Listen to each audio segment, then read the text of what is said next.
Hi mga mare! Good morning sa inyong lahat. By the way nga pala, itatry ko lang naman talaga na mag-vlog.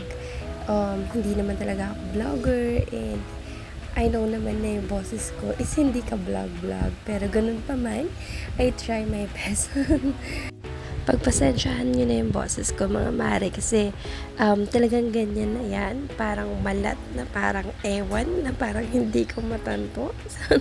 But anyways mga mare, that's why I really try po talaga na mag-vlog.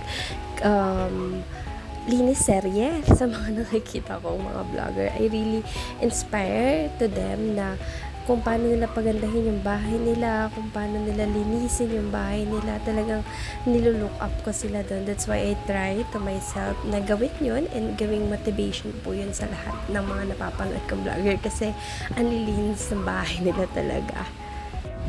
At yun nga, gusto kong gayahin yun as a newlywed or as a newly wife.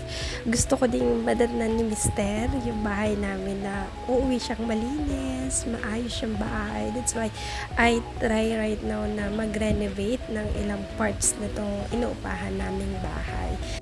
At ito nga po yung napili kong unahin, itong mga lagayan ng mga anek-anek dito sa bahay namin. Ayan, tinry ko pong pinturahan. At hindi po pala talaga biro ang magpintura ng bahay kasi wala pa ako sa kalahati or wala pa ako sa 1/4 kakasimula ako pa lang nangangawit na yung kamay ko. Ang sakit po pala sa brasong magpintura. Pero ganun pa man, ayan, sige, kuskus lang ako ng kuskus dyan. Hindi ko alam kung ano kalalabasan nito pero happy naman ako sa ginagawa ko. Kaya tara, samahan niyo akong matapos to. At yan nga, hindi po pala talaga biro ang linis serye kasi nakakapagod po pala talaga. Wala pa man ako sa kalahatian. Ayan nga, talaga nananakit na po dyan yung braso ko. At habang nga po nagpipintura ako dyan, nag-iisip ako kung ano ba mga dapat gawin, ano ba yung mga magandang gawin or design sa bahay. As I mentioned po sa mga napapanood ko na mga vlog, ang kulay ng karamihan, kulay is puti, team puti at team kahoy. Ang dami ko po nakikita na ganong vlogger and totally nai-inspire po ako. Kaya napili kong kulayan po yan ng kulay puti.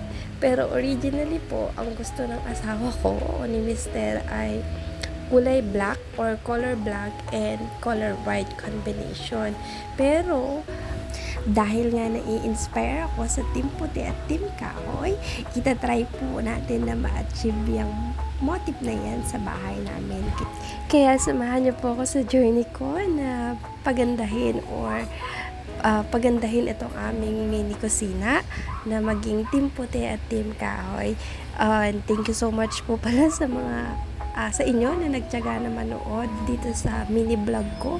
Vlog ba to o ano? Basta thank you so much po for watching my video. And see you tomorrow po for my next video. Sana po magtiyaga po ulit kayo na panoorin tong video ko. I know po na a little bit boring yung boses ko, pero still, thank you so much for watching po. And ayun lang.